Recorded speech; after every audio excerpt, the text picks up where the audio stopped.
Bienvenidos. Estas son las noticias más destacadas de la OEA. Esto es OEA News, el informativo de la Organización de los Estados Americanos.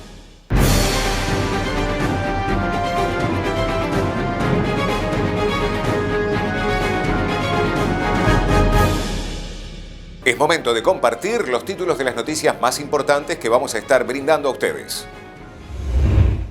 Secretario General de la OEA participó de la cuarta reunión anual del Marco Integral Regional para la Protección y Soluciones. Secretario para el Fortalecimiento de la Democracia opinó sobre los organismos electorales. Conmemoración del Día Internacional contra la Corrupción. Guía práctica para la prevención de la violencia de género digital contra las mujeres y niñas. El secretario general de la OEA, Luis Almagro, participó de la cuarta reunión anual del Marco Integral Regional para la Protección y Soluciones, MIRPS. Es un orgullo mandarle este mensaje a la distancia, hoy que hacemos el balance de lo que ha sido el trabajo, los avances y desafíos del Marco Integral Regional de Protección y Soluciones, MIRPS, para responder al desplazamiento forzado en Centroamérica y México en el 2021. Más de 4 años han transcurrido desde aquel 26 de octubre de 2017, cuando en San Pedro Sula, 6 países integrados por Belice, Costa Rica, Guatemala, Honduras, México y Panamá, presentaban el MIRPS a la comunidad internacional como una iniciativa pionera para responder al desplazamiento forzado y un aporte de nuestra región para el desarrollo del Pacto Mundial sobre Refugiados. En 2019, El Salvador se sumó a esta iniciativa. Durante este tiempo, con una pandemia, varios desastres naturales y otras crisis coyunturales y estructurales, el MIRPS se ha consolidado como un mecanismo regional para responder a las necesidades humanitarias y de protección que plantea el desplazamiento forzado. El reto que enfrentamos se ha seguido agravando. En los últimos 10 años, el número de personas desplazadas de El Salvador, Guatemala y Honduras se ha multiplicado casi 50 veces, pasando de 18.000 personas a finales de 2011 a cerca de 867.000 a finales de 2020.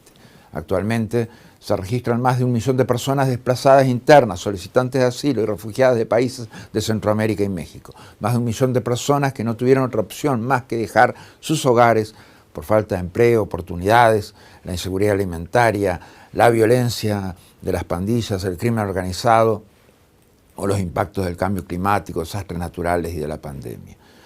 Agregamos a eso los 102.000 nicaragüenses que tuvieron que huir por la grave crisis de derechos en el país y a los más de 262.000 refugiados venezolanos que recibieron Costa Rica, México y Panamá. Otra situación apremiante es la situación de las personas que transitan el tapón de Darién en la frontera entre Colombia y Panamá hacia Norteamérica, que ha alcanzado niveles históricos.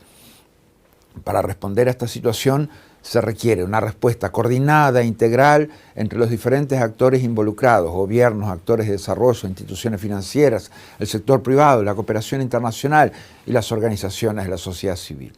Uno de los vehículos que hemos puesto a disposición es el Fondo de Contribuciones Voluntarias del MIRPS, creado en la OEA. El Fondo MIRPS es una herramienta de recaudación y canalización de recursos para que los países del MIRPS puedan cumplir con los compromisos adquiridos en el marco de este proceso. Asimismo, la OEA ha apostado al involucramiento del sector privado debido a su papel clave en la integración socioeconómica de las personas refugiadas y desplazadas en la región. El trabajo conjunto que hemos realizado con ACNUR en la Secretaría Técnica del MIRPS es fundamental para llevar adelante con éxito esta iniciativa. En la Declaración de San Pedro Sula 2017, los Estados partes acordaron 11 acciones y compromisos al momento de establecer el MIRPS. Estoy seguro que en esa línea irán los compromisos de la Declaración de la Ciudad Antigua, que adoptarán en el marco de esta reunión anual bajo el liderazgo de la Presidencia pro tempore de Guatemala. Desde la OEA reafirmamos nuestros compromisos con las personas refugiadas, solicitantes de asilos, otras personas desplazadas forzadas y sus comunidades de acogida, y ponemos a disposición nuestras herramientas para fortalecer los mecanismos de respuesta desde un enfoque de derechos humanos.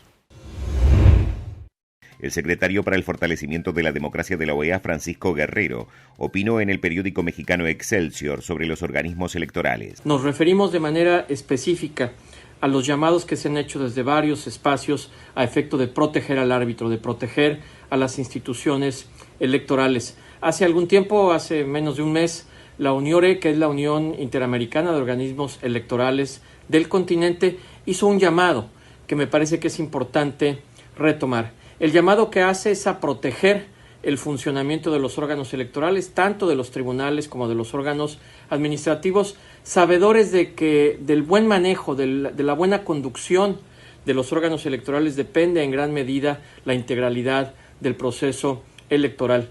No es raro, lo hemos visto no solamente en este continente, sino en muchas partes del mundo, estos ataques reiterados a los órganos electorales con el propósito de disminuir su capacidad de maniobra y tratar de capturarlos. Desde la Organización de los Estados Americanos hacemos reflejo, apoyamos este llamado de UNIORE, que además ha venido acompañado de muchos otros órganos electorales de la región a efecto de que los ciudadanos y las ciudadanas protejamos a nuestros órganos electorales, que desde el gobierno, desde la sociedad civil, desde los organismos multilaterales se pueda profundizar esta defensa tan importante de quienes organizan logísticamente el día de la jornada electoral.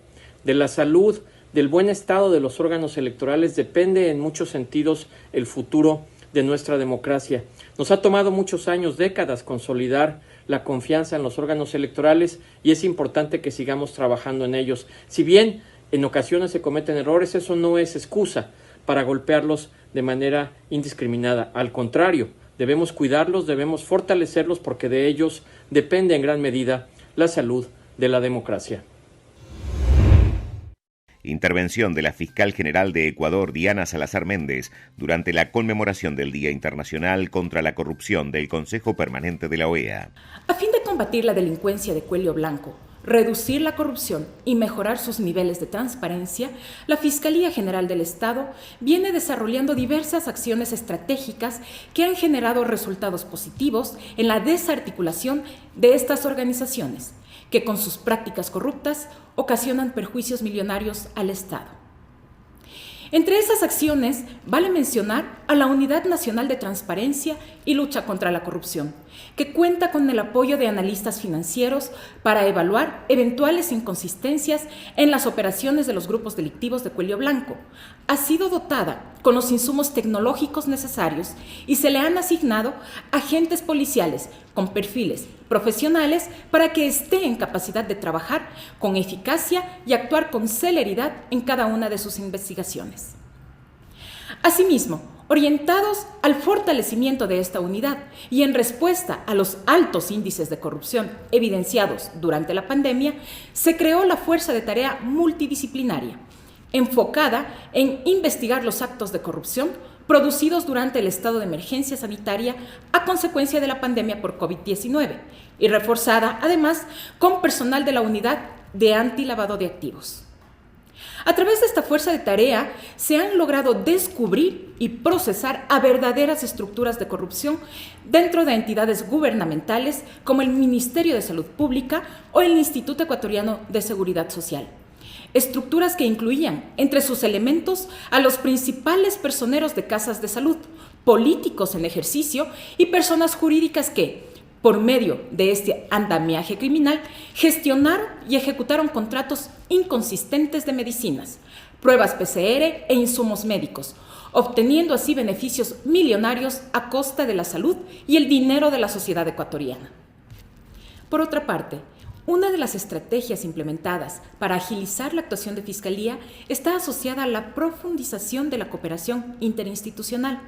Así, se han desarrollado vínculos técnicos con entidades como la Unidad de Análisis Financiero y Económico, el Servicio de Rentas Internas y las instituciones que conforman el Sistema Financiero Nacional. Además, a través de la Dirección Nacional de Cooperación y Asuntos Internacionales, se activan los mecanismos de cooperación con otros estados, como la asistencia penal internacional o la asistencia legal mutua, que han permitido obtener información relevante, tomando en consideración que muchos de los casos de corrupción han traspasado las fronteras y tienen vínculos con otros países. La actuación de la Fiscalía General del Estado de Ecuador ha estado siempre alineada a lo que establecen la Constitución de la República, el Código Orgánico Integral Penal y los tratados internacionales, como la Convención de las Naciones Unidas contra la Corrupción o la Convención contra la Delincuencia Organizada. En este sentido, el Código Orgánico Integral Penal establece tanto las figuras penales vinculadas a la problemática de corrupción como los procedimientos de investigación subyacentes. Estimados delegados y autoridades de países hermanos, cada vez resultan más evidentes los profundos efectos negativos que la corrupción genera en los estados. Uno de ellos, que repercute directamente sobre los sistemas de administración de justicia, es que reduce el dominio efectivo de la acción pública y, por ende, el alcance de la democracia. Si bien parece difícil imaginar la posibilidad de una gobernanza imparcial con actuaciones indiscutiblemente en línea con el bienestar colectivo, no importa cuán desafiante y utópico parezca el panorama, el combate a la corrupción no está más allá del alcance de las sociedades. El Mecanismo de Seguimiento de la Convención de Belém do Pará publicó la Guía Práctica para la Prevención de la Violencia de Género Digital contra las Mujeres y Niñas.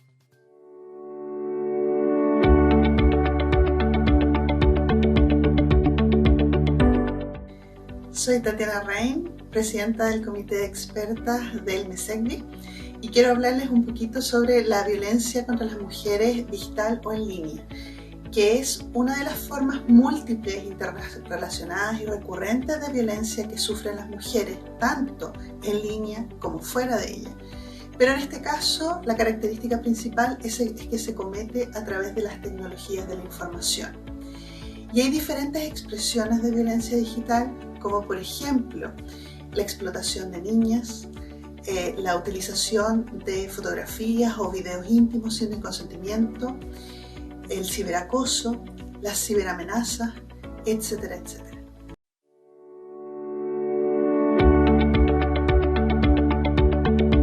Soy Marcela Guaita, vicepresidenta del Mecanismo de Monitoreo de la Convención de Belém do Pará.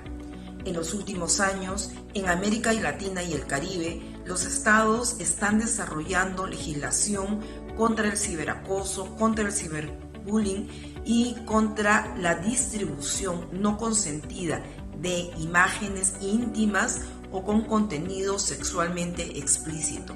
En algunos casos se ha tipificado penalmente esta figura, en otras se puede considerar como parte de la violencia en la relación de pareja. Se han desarrollado cuerpos policiales contra la ciberdelincuencia que pueden investigar la violencia contra las mujeres. Es muy importante que los estados se hagan cargo, pero también desarrollar un pensamiento estratégico para nuestra seguridad digital. Estas han sido las noticias más relevantes de la OEA, la Organización de los Estados Americanos. Esto ha sido OEA News. Nos reencontramos en la próxima jornada.